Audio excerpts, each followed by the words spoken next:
Welcome to the Too Much to Say podcast, where we have too much to say. I'm your host, Sam Shannon. This is episode 14, the precarious position of the moderate and the liberal. We're going to go ahead and jump into the weekly random. We're going to start off with a little bit of positive news, where this past week we had a successful cave rescue. In Thailand, 13 boys from a soccer team, 13 members of a soccer team, went spelunking and got lost. They were lost for 9 days in the caves until they were found. So success, a positive. It's just nice to have a positive outcome with so much of the stuff that's happening right now. Also, I guess I didn't. Welcome. Thank you for joining me. So, to switch gears for our weekly random,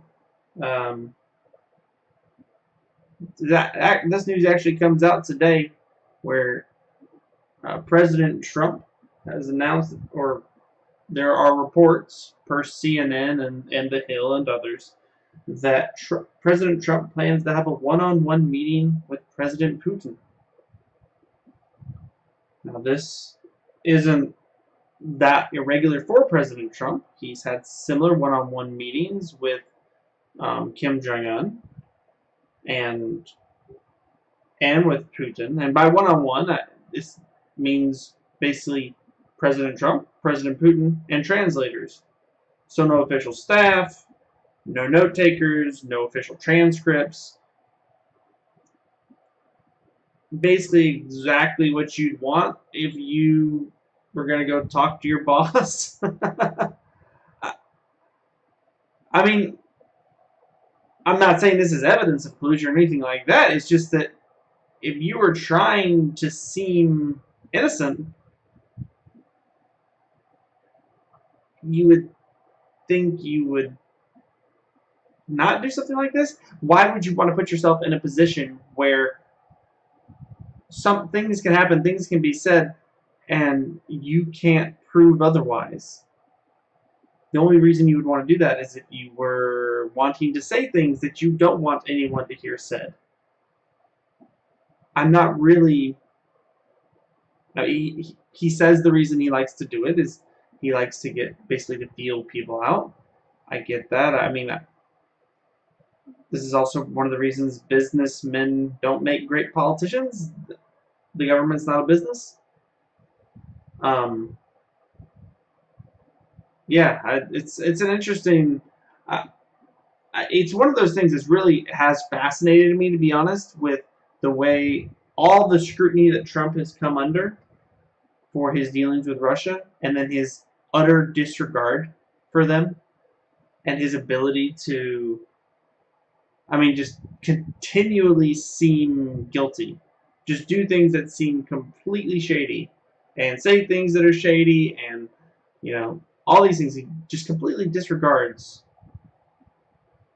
all of the allegations that are out there for him. Hold on, give me 1 second. Let me turn off this fan. Alright, that's better. That whole first part's going to have like a fuzz to it. Unacceptable. Alright.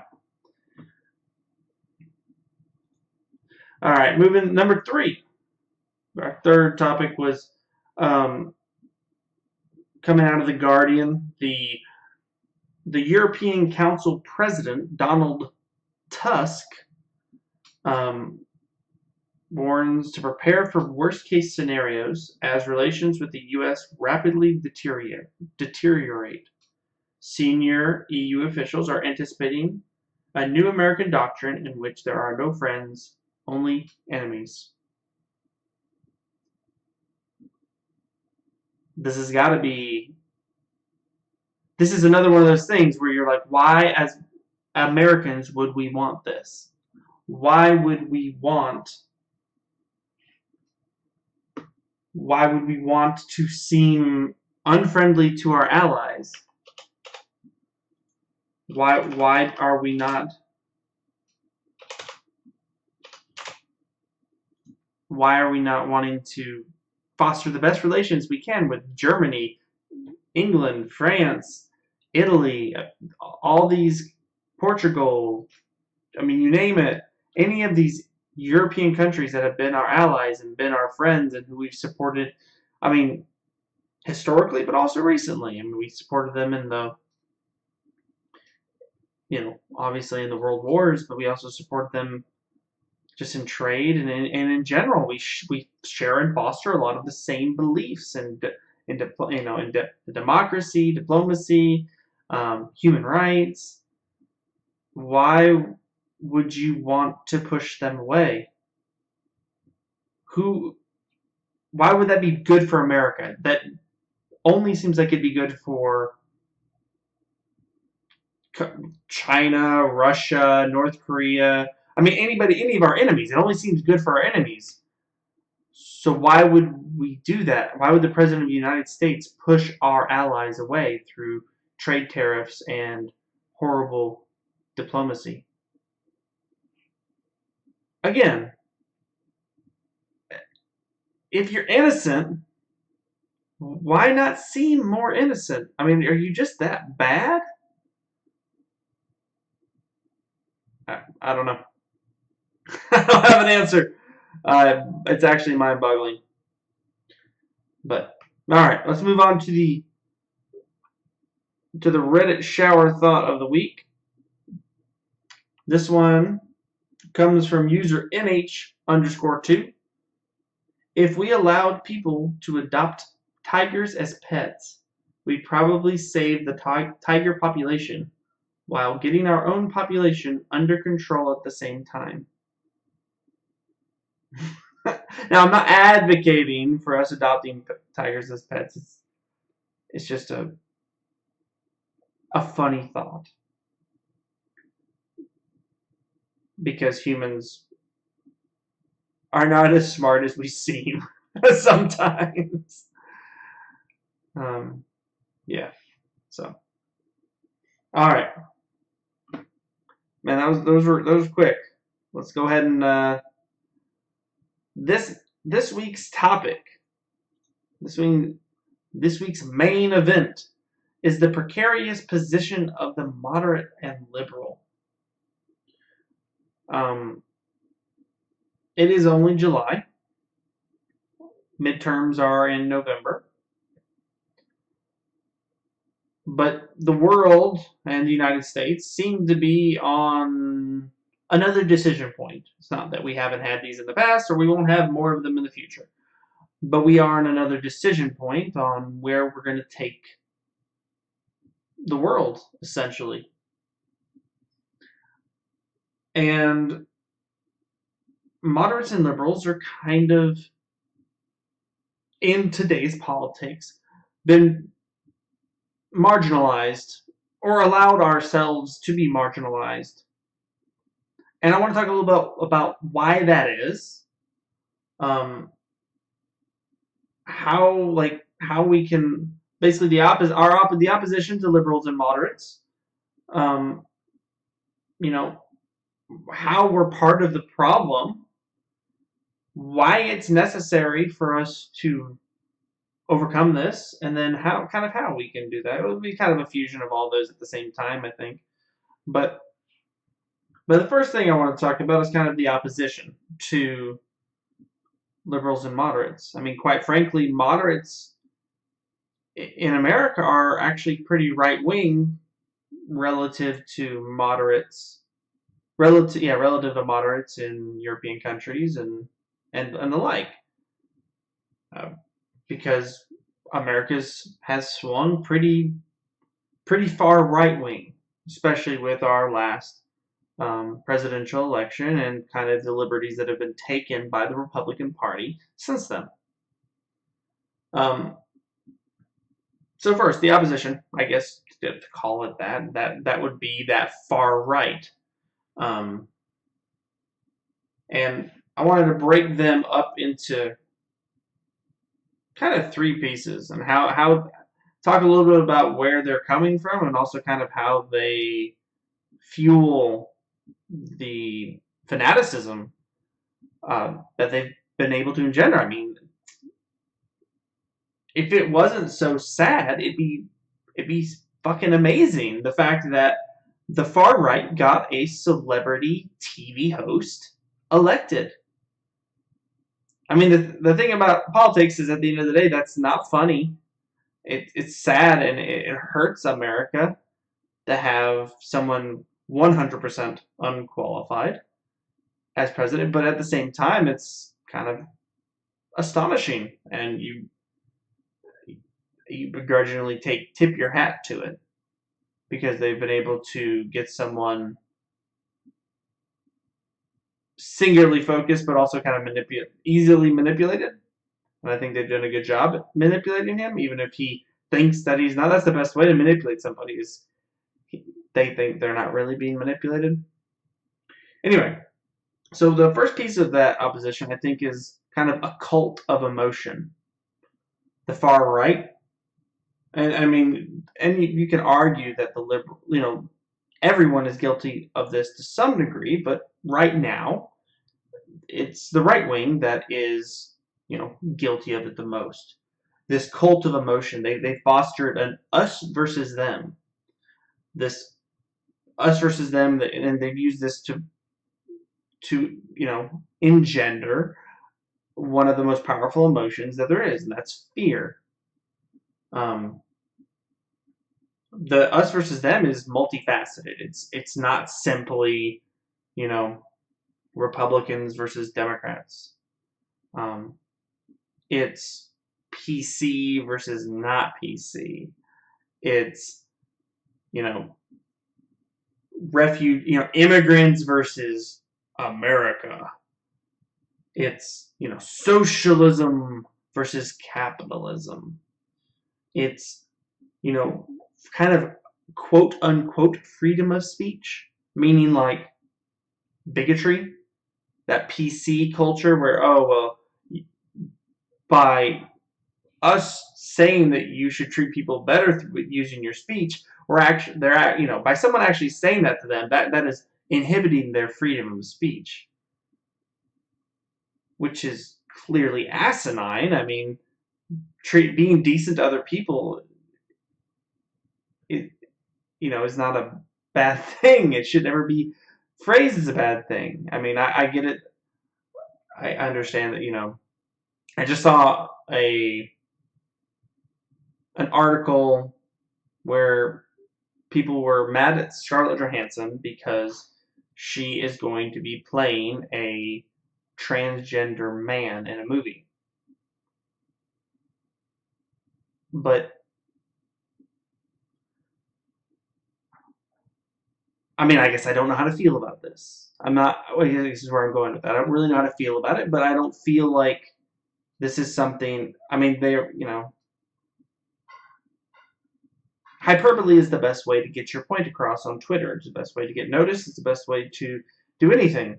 The right wing is used a lot, left wing uses some too. The point is, I guess, to come back to it, is this using emotion to have people dictate their decisions by emotion rather than logic, rather than kindness, rather than common sense. What are your emotions tell you to do? Well, when you start to strike up fear, that engenders, especially with immigrants, that's nationalism. So, I mean, Trump's slogan was MAGA, Make America Great Again. I feel like that slogan is a lie, quite frankly. I don't think it conjures up an idea of an America that was once great and is no longer great. America never stopped being great. Or do we have things to work on? Absolutely. But it's not going back to using coal. It's not going back to strong-arming our allies. It's more about like working on our civil rights and making a better workplace environment and better financial situation for everybody,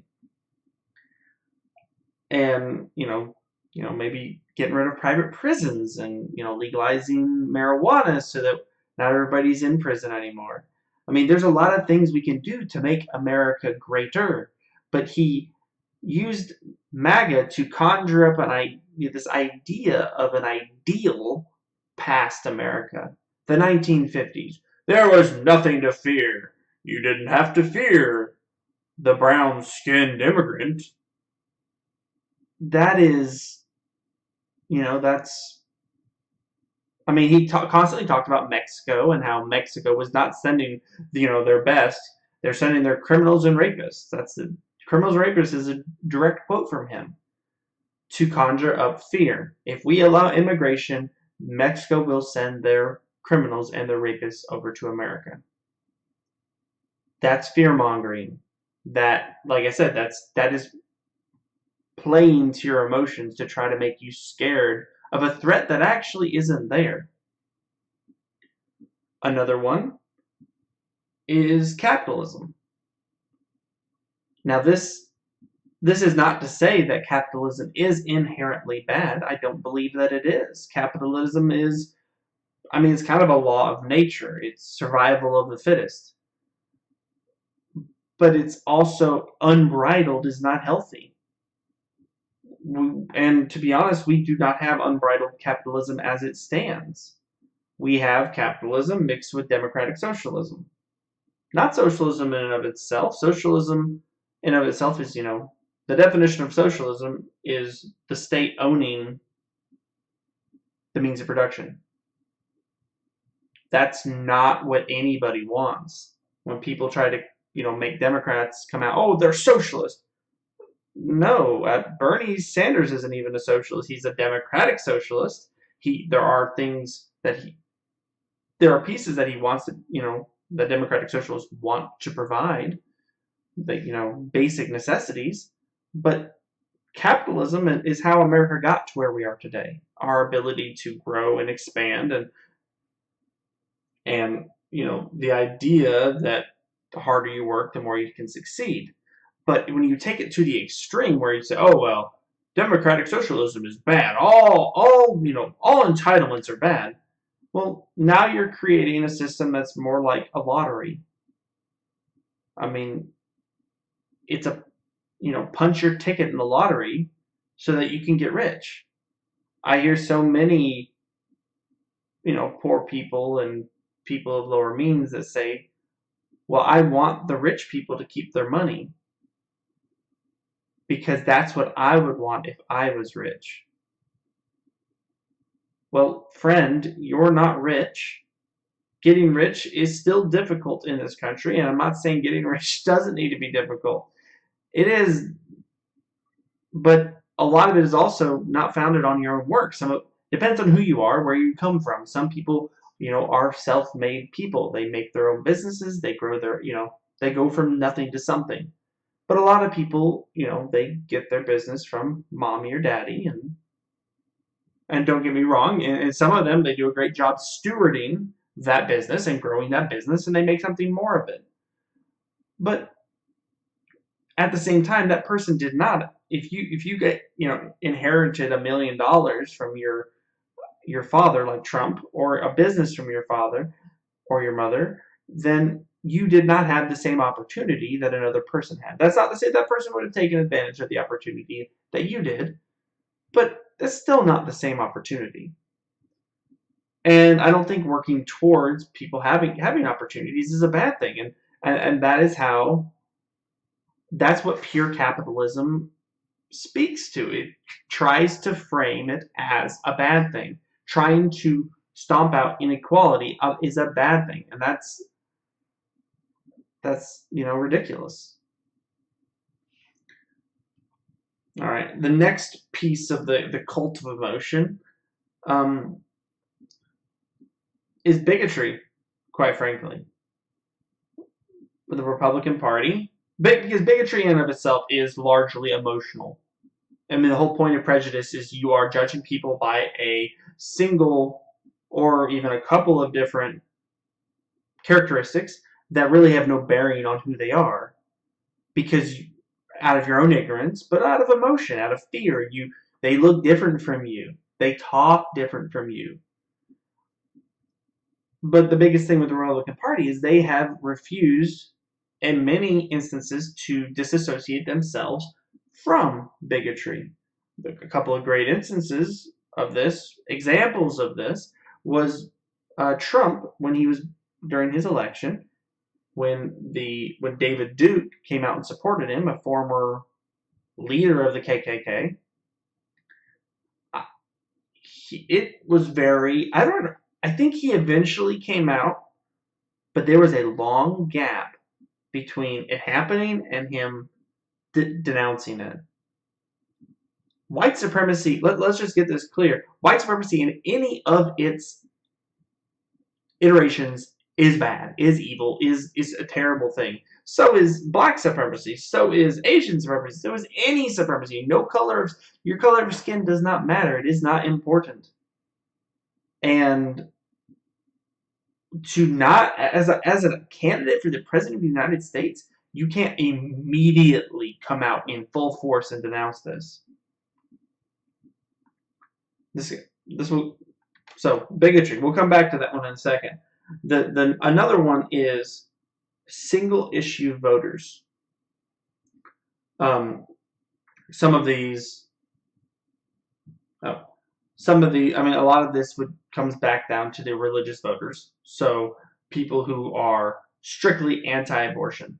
What a single issue voter is they will ignore literally everything else to vote. So if you, like, for instance, the Republican Party is anti-abortion.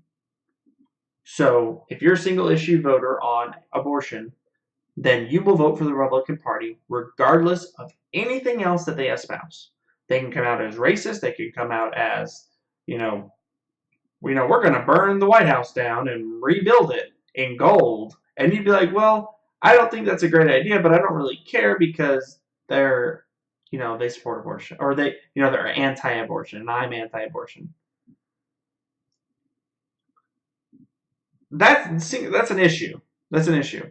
But Trump and the Republican Party are okay with this, and it's kind of something that you saw with the not willing to dissociate themselves. Like Trump specifically will associate himself with anyone who will support him. I mean, you can almost see them kind of target single issue voters, like their unwillingness to push away from the anti-vaccine group, not willing to push away from white supremacy, because it's kind of free votes because everyone else will push. Especially these are such blatantly obvious bad things that no one in their right mind would really support it, but Trump will, because his Republican fan base will support him regardless of whether or not whether or not he's willing to denounce this or not. A Democratic candidate couldn't get away with it.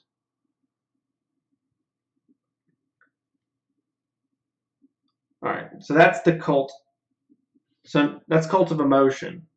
The next one is the cult of ignorance. We talked about a little bit of it here. But the first part of that is disinformation. The Republican Party, I know I keep saying Trump, but the Republican Party is married to Trump. Trump is their leader. He is their figurehead. That is what happens when you have a president.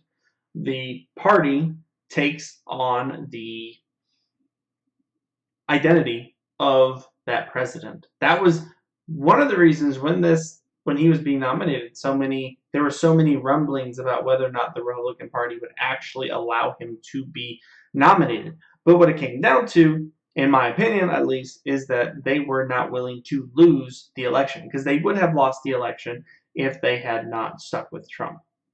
they were willing to basically sell themselves to make sure to have the possibility of winning the election, which they ended up winning. But it wasn't even a guaranteed. I mean, a lot of people coming in thought Trump was going to lose. But if they had denounced him and taken somebody else, it would have guaranteed the loss. It would have disaffected a lot of Republican voters and all that. So they said, okay, whatever, we'll just push Trump through.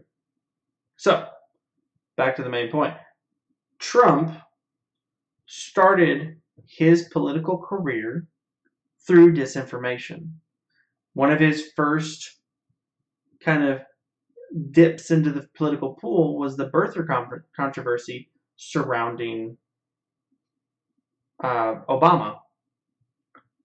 And to be honest, it was kind of a test case for the rest of his political career, at least to this point.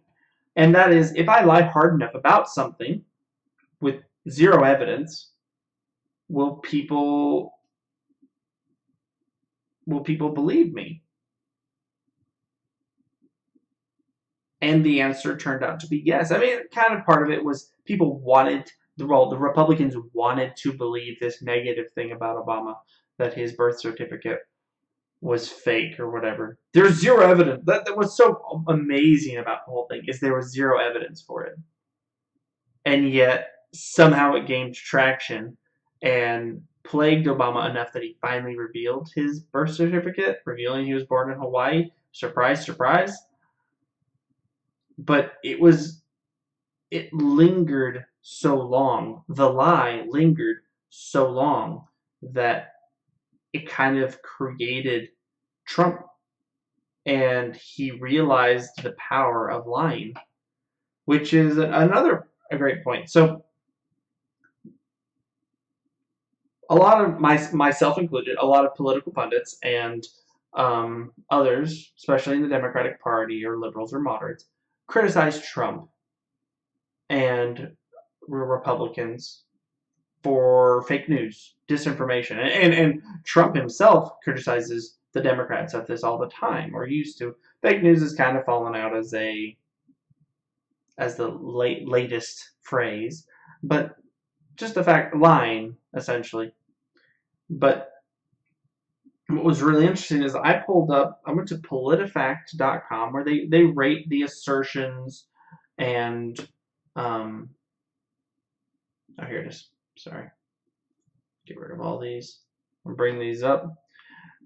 They rate the assertions of political figures, mainly the president, vice president, and they also do like Fox News, CBS, NBC, ABC, and they rate their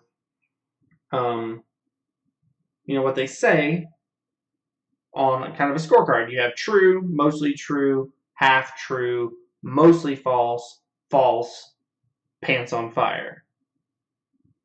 Meaning you knew what you're saying. Essentially, there's nothing about it, and it's sort of like a blatant lie. So Donald Trump, the man who started his career, about lies, through lies. How does he stack up to everybody else? Hold on, give me 1 second. Let me bring myself up real quick. I think it's above here. Oh, there it is. So Donald Trump comes in at his assertions, at 27 assertions of truth for 5%. 12% of what he says is mostly true. That's 68, 68. 15% of what he says is half true. That's 87. 87 statements checked. 125 statements, or 22%, come as mostly false. 185, or 32%, come in as false. And then 84, or 15%, come in as pants on fire. So for Trump, that means that 69% of what he says is false. It falls somewhere in between mostly false and pants on fire. If you throw in, half true, which it would be fair to do, I think, that would bring him up to 84%. That's the president of the United States. 69% of what he says is mostly false or worse. That is horrifying. That's like the worst case scenario. Like the man is up there just constantly lying because, quite frankly, he knows it will work. And we don't. And quite frankly, his supporters don't care that he does this. So let's move on. So 69%. That's the baseline. That's Trump. He lies to the public, to his constituency, to everyone 69% of the time. So what about Mike Pence? They have him at 49% of being false, mostly false or worse. So he's slightly, 50%. He lies to you 50% of the time. And this is not even about bias. This is just, is the statement true or is that statement false? Obama, who Trump constantly berated about the birther thing, but also just about lying and all that, came in at 26%. One thing I will say for both Pence and Obama, they both come in at 2% for on pants on fire. So Trump is at 69% false and 15% pants on fire. Pence is 49% false or worse and 2% pants on fire, and Obama's 26% false, 2% pants on fire. Now, this takes into account for everybody, just when people are mistaken. But again, 69% is really bad. All right, so that's just Trump. That's just the figurehead. What about TV? What about Fox News and CNN? Everyone, it was so much this election was so much the embodiment of Trump versus Hillary and Fox News versus CNN. Ooh. Obviously, Fox News won, Trump won, CNN lost, Hillary lost. But who's telling you the truth? Well, according to PolitiFact, Fox News is mostly false or worse 59% of the time. They come in out of Fox News, NBC, CNN, ABC, and CBS, they come in at the worst. And 9% of the time, they are pants on fire. What about CNN? Since that's the greatest, CNN is actually the least dishonest from mostly false or worse. They come in at 27% mostly false or worse and 4% pants on fire. Not perfect, but not horrible. I mean, all things considered, I would prefer my news to be 100% accurate, but I mean, we're never going to get there. I don't think. So NBC comes in at 41%, mostly false or worse, with 3% pants on fire. ABC is 35%, mostly false or worse, with 0% pants on fire. And CBS is 45% mostly false or worse, and 0% pants on fire. So in order, from best to worst, CNN at 27%, ABC at 35%, NBC at 41%, CBS at 45%, and Fox News at 59%. I mean, being wrong 59% of the time, 45% of the time, 41%, that is all just horrible. Being mostly false or worse that often, and that's not just Fox News. who has taken it upon themselves to basically be the propaganda wing of the president. And that's not even about, this isn't even about bias, which that's a whole nother discussion. People railed on CNN for being biased towards Hillary, and people rail on Trump. I mean, rail on Fox News for being biased towards Trump. And you know what? To my knowledge, both of those are accurate. Both of they are far too biased towards one side or the other. But at the end of the day, at least you're getting the truth more frequently from CNN than you do from Fox News. All right, let's move on to the next. So we've done politicians, TV, and now radio. Now radio doesn't. This is more just alt-right, far right, because there isn't really any like super well-known radio personality.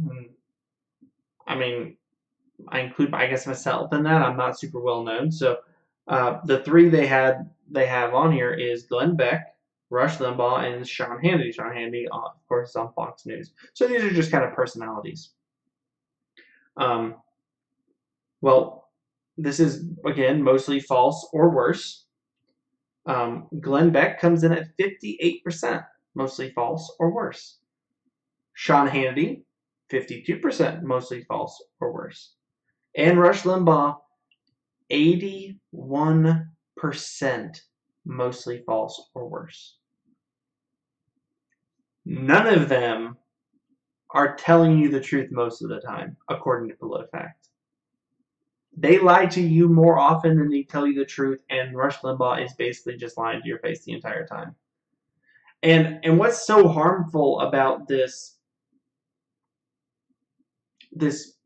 mentality, this not even mentality, it's really a strategy that you see Trump. I mean, Trump mirrors Trump. I mean, you can kind of see a consistency. Trump, Fox News, and these radio personalities, they're all far right, and they all basically just lie to their supporters more often than not.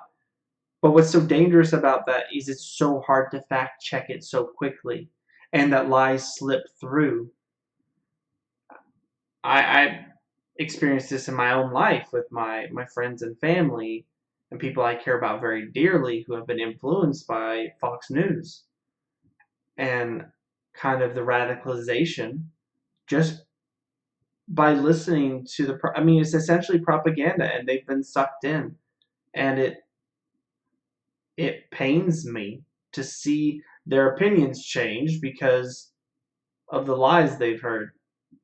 I mean, what these people are doing to America is bad. They are hurting America. Fox News is actively hurting America. Rush Limbaugh, 81%, hurting America. Glenn Beck at 58%, hurting America. I mean, even if they weren't extraordinarily biased, which they are, going on the radio, going on anywhere, and just lying is bad, period. Even if somehow you could have no agenda. Like, just spreading disinformation, fake news, just lies, is inherently bad. I mean, I get it. You don't agree with CNN, but at least they're telling you the truth most of the time. And what you should be doing anyway, if anything you think you're like, wow, that's amazing. If you think that, or you think, oh, that's kind of weird, or anything, you should be like, okay, let me look this up. Let me do my own research. That's if you're watching CNN, NBC, CBS, ABC, but especially, just don't. The call really should be to not watch Fox News. Fox News does not deserve anyone's patronage, anyone's time, anyone's mind space. But then again, neither do Trump or Rush Limbaugh, Glenn Beck, or Sean Hannity. Anyone who lies to you, especially knowingly lies to you and does it on such a frequency, I mean, we kind of have a duty to ignore them.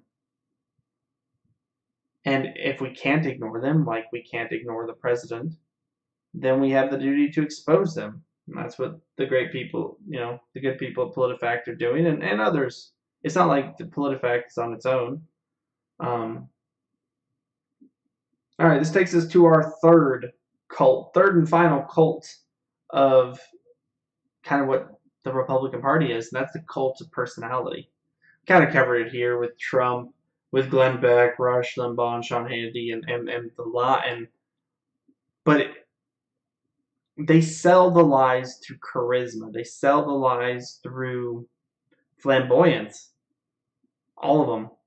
You don't even see, honestly, you don't even see Alex Jones on here. I feel like InfoWars has kind of fallen off, and maybe that's just my own perception. I'd have to look into it more. I hope it has. I, they don't. I would imagine they'd be somewhere near Rush Limbaugh, maybe probably worse. I mean, their pants on fire would be just through the roof.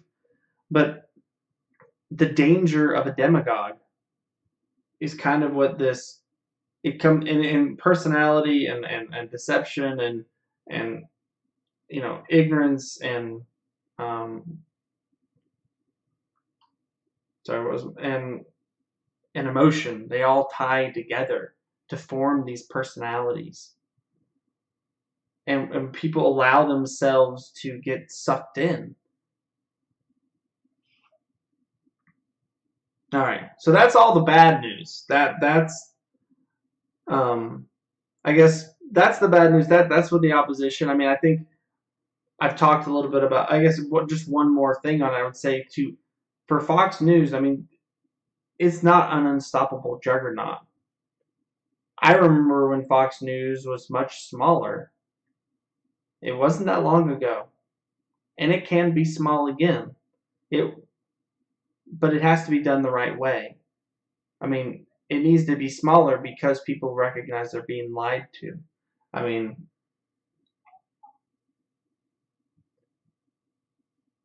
tell people to go on PolitiFact. I mean, so what PolitiFact does is they rate the statements, but they also like give you a reason why they rate it the way they do.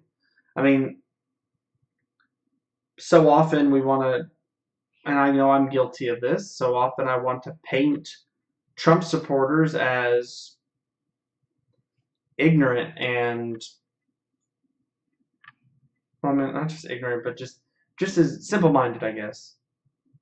But there are plenty of them that are very intelligent that fall under the uh, single issue voter, and fall under the kind of the religious right, who's kind of gotten snookered in by the Republicans, mainly on single issue things like abortion, where abortion's bad. I can't vote for them. But if we can help our relatives, and this is near and dear to me. Living in Georgia, this is very near and dear to me. I mean, like I said, I have lots of friends and family who are you know card carrying Republicans essentially, who voted for Trump, and I mean, we kind of have the responsibility. It's such a hard thing to do, but if we do it delicately, we can maybe get through to them and kind of help them see the deception of Fox News. I mean, I think that's, at least for me, and this is again just me, I guess, but just 59% of the time they lie. And I think that if we can fight lies with truth, remove bias out of the equation, say, this isn't about, you know, whether or not something is biased Republican or Democrat. This is just about knowing the truth.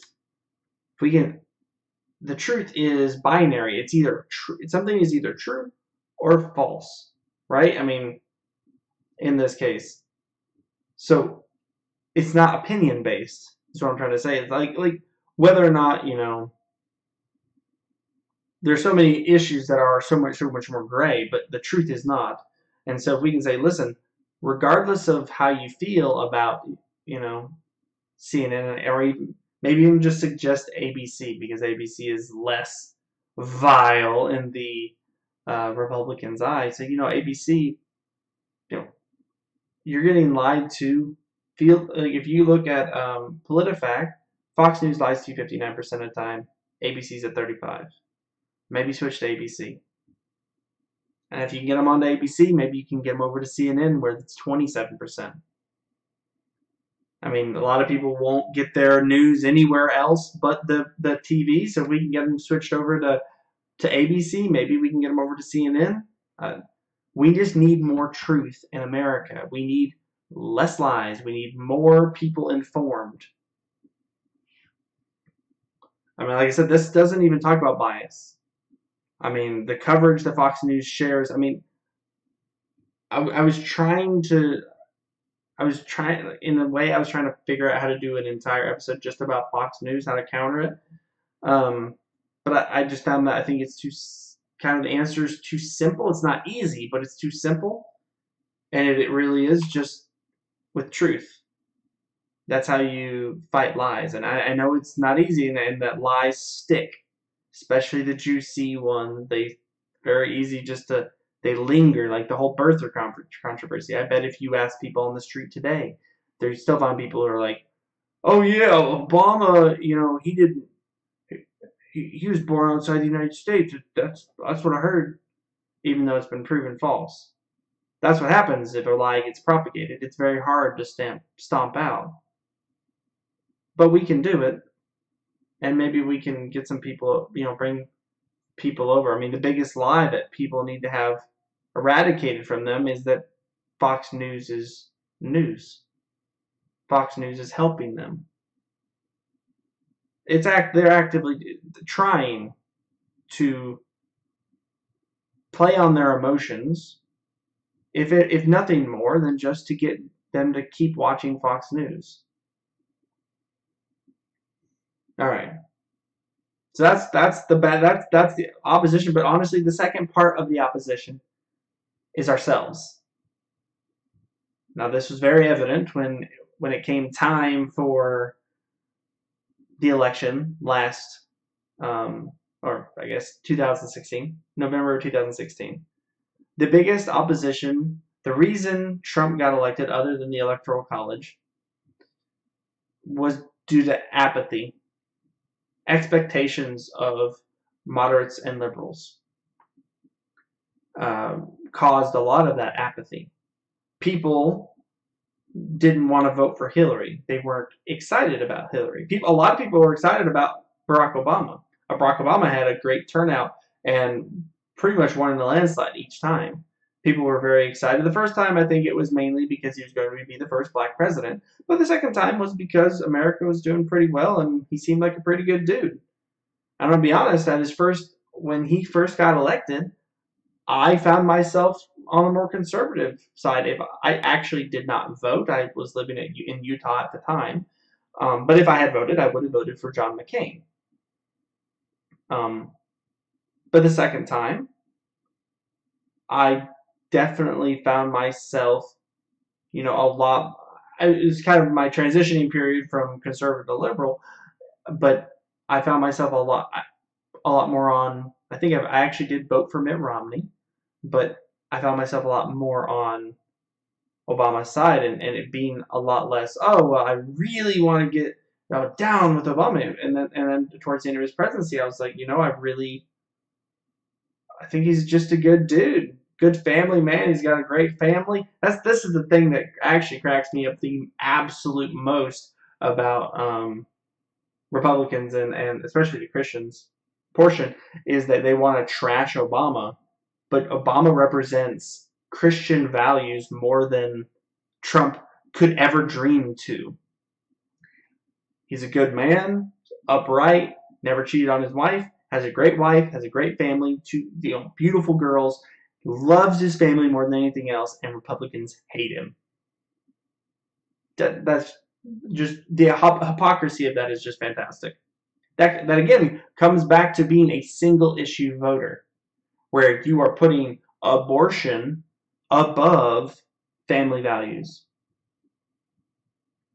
All right. Anyway, that was all to say people were very excited about Barack Obama. Liberals and moderates were very excited because of those things I just said. He was a good guy with a great family and was a pretty decent president. The thing is, Barack Obama actually just went, he did a fundraiser and he actually addressed this. You can just actually just look up Barack Obama advice to Democrats. Um, but basically, his points were that Democrats need to not wait for him, need to not wait to find someone they're very, very excited about. They need to not, I mean, when you're not a single issue voter, it can kind of be difficult to get very excited. I mean, that's the thing. If you're a single issue, and that's what Republicans have, Republicans are single. A lot of them are single issue. It's just abortion. So if this candidate over here supports abortion, this one doesn't, I'm very excited to. I'm extremely excited to vote for this anti-abortion candidate, where the liberal is like, well, or the moderate even is like, it's a lot more nuanced. So you're looking at like, okay, well, I support this, this, and this, and this. How much of that do they support? Well, it's only a couple things. So I want them to win, but it's and then election time comes and you don't get out there and vote. That's a horrible reason not to vote. We have to understand we're voting for improvement. We're not just voting for a miracle fix. That I know everyone wants to blame the internet. Everyone wants to blame millennials. Everybody wants to blame everybody else but themselves. But human nature is that we want a quick fix. We want that silver bullet. That's not new. That's not the millennials. That's not anything. That's just everybody. It's a lot easier just to rip a band-aid off than have to go to go and get injections all the time. And to take pills every day. But life is that. Life is a grind. Anything worth having in life results from a grind. And so vote for improvement. Get that person who espouses, 30% of your values rather than 0% into office. Be excited about that candidate. I mean, you're going to need to obviously there are going to be primaries, so you can try to get somebody else in primaries. But once primaries happen, be like to be honest, life would be a lot better right now if Hillary was president. A lot better, because Trump is crazy, and he is alienating all of our allies, and he is no tolerance towards immigrants, which is leading to constant detention camps with children in them. Vote for improvement. If liberals had voted for improvement, and mind you, liberals, Democrat Hillary actually won by popular vote. So, but if more Democrats in more states, I mean, I know that if you look at the electoral votes, it wasn't very close. But if you look at the popular vote in some of the states that Trump won, it was a very, very close election. If Democrats and moderates had come out and voted for improvement rather than for the person they were very excited for, Trump would not be president right now. And the other thing is, while I say vote for improvement, never think things are good enough. Things can always be better. I mean, just to name a few, there's homelessness, hunger, literacy, education, incarceration, inequality, healthcare, civil rights. I mean, if we vote for improvement, that means like if you have a liberal, let's say you have, like I said, you vote for in this election, you vote for someone who's 30%. You support them 30. They agree with 30% of what you agree with. Well, next time, that person's going to working on that 30%. The next time you try to get somebody to 50%. Time after that, you get 70%. I mean, 100% probably unrealistic unless you're really lucky. But we need to get out and vote. And you know what? If you don't like any of the candidates, then be the candidate that you like. Get involved. And I don't mean on a just on a national level. I'm not telling you to go and try to be a congressman or woman, congressman or woman, or a senator. Do it locally. Get on the county commission. Be a county commissioner. Be on be in the town board or whatever whatever your local. Run for mayor. Get involved. Like this is important. I mean, I think we've seen that just in the last we're at a year and a half, the longest year and a half of a presidency of all time, because he was 2017 and half of 2018. But in that time, he's already, picked one person for the Supreme Court, and with Justice Kennedy retiring, he might have the ability to pick another. But that being said, if we get out this November is our midterms. We have the opportunity to make a difference this November. The Supreme Court nominee we can prevent. Perhaps if we can't prevent it, then we could potentially undo. Trump faces a possible impeachment vote in the House of Representatives. What you have to understand is the Supreme Court can be undone.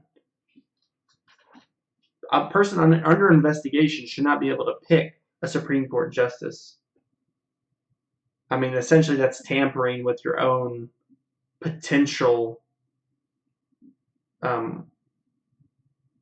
lawsuit. I mean, with the decision of your own lawsuit. This can be changed. We can, this November. I mean, Blue Wave. I mean, it's a silly little monikers, but it's kind of catchy, and honestly, it's true. I mean, silly or not, this November needs to be a blue wave. This November, or at least an independent. Anyone who will stand against corruption, stand for the Constitution. This isn't about liberal or conservative. It's really just would you be willing to stand against Trump if necessary? The other thing that's really important right now is foreign relations. Trump's ruining them step by step, and he's only getting buddy with our seeming enemies. And I know, well, why can't we just be friends with Russia? Why can't we just be friends with North Korea? Well, that's because they don't have our values. It's not because, we just hate Russia because it's just full of snow. No, it's because Russia doesn't like human rights. Same thing with North Korea. It's a pretty good reason. Human rights are kind of important. I mean, we also have a duty right now to kind of stem the tide of nationalism. I mean, it's not just here. We're seeing nationalism and kind of fascism kind of boil up. Not in America, in Germany. That's scary. That's scary. I mean, fascism was one of the main. I mean, fascism and Nazism together basically made the World War II and led. I mean, I get it. Nazism. We talked about this a little while ago, but this needs to be stopped now. The definition of fascism is radical, authoritarian, ultranationalism, and typically results in the opposition to the party being silenced through violence or otherwise. Trump has joked about it, and he's joked about the ideas of fascism, and he has celebrated the leaders who are fascists, like Putin and like Kim Jong-un. He's toyed around with. It's not to say that what makes you fascist? I mean, if anything, he's a pre-fascist. He wants to be fascist. If he had the opportunity, he would be. It seems. I mean, Kim Jong Un's. He said that he wished that that basically Americans would look at him the same way Kim Jong Un look. The North Koreans look at Kim Jong Un. They would have the same deference. And he is just obviously buddy with Putin. But all of this, like I said, it starts locally. Given this November, we're going to have the opportunity to vote on some national elections. But at the end of the day, the only way to stop the tide of nationalism and fascism is to get active locally and make the community around you, improve it, build your own safe haven where people don't need to feel fear, don't need to feel like they need nationalism and bigotry to feel safe. Because at the end of the day, it's not us versus them. It's us. We can improve. We as a human race are all in this together. That's what's so crazy about people being anti-globalists and not wanting immigrants and refugees. This is a land of plenty. We have a lot in America. We are very privileged. We can share some of it. But we also need to take care of our own, and we need to, improve, homelessness and hunger, and education and literacy all here at home. What was so mind-boggling to me about last election is we didn't talk about any of it. We didn't talk about the fact that, we have private prisons that make money off of keeping people in prison. We don't talk about the fact that, most people in prison are in there just because they smoke marijuana or had marijuana, sold it, or whatever. We don't talk about the fact that our education system is deeply flawed and have some real discussion on how to fix it, or how to help continue to fix homelessness and help mental health, and like there's so much we can do to help. We can start that locally. You can start that locally. Well, please do that. But that's all I have to say about that tonight. Thank you for listening, and if you enjoyed the pod, please follow, like, subscribe wherever you're listening. We're on YouTube, on 2M2S. We're obviously on twitch.tv/Hector Meow. We're live every Tuesday at 8:30 for political culture. One of these days, I'm going to do another movies episode. Maybe I can wrangle Ross to get on here. He's a little better about that stuff than me. Besides twitch.tv/Hector Meow. Oh, yeah, and then on Saturdays, we do sports. And really just sports. 8:30 on Saturdays, 8:30 p.m. Eastern Time. Or if you're listening to this on the pod, we're on Spotify, Stitcher, iTunes, Google Play. Please give us, rate us 5 stars, give us a follow, give us a like, share it with your friends, share it with your family. But I do appreciate you listening to it regardless. And I will, if you like sports, I'll see you this Saturday. If not, I'll be back next Tuesday. But again, thank you.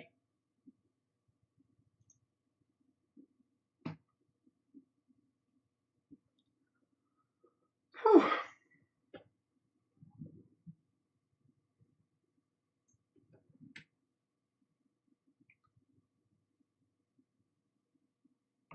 Well, if you're here in chat, feel free to. This is good. Good. If you have any, this is the best time to do the Q&A. So if you have anything you want to talk about, this is the best time. If not, I'm going to go ahead and sign off and start trying to get this published everywhere.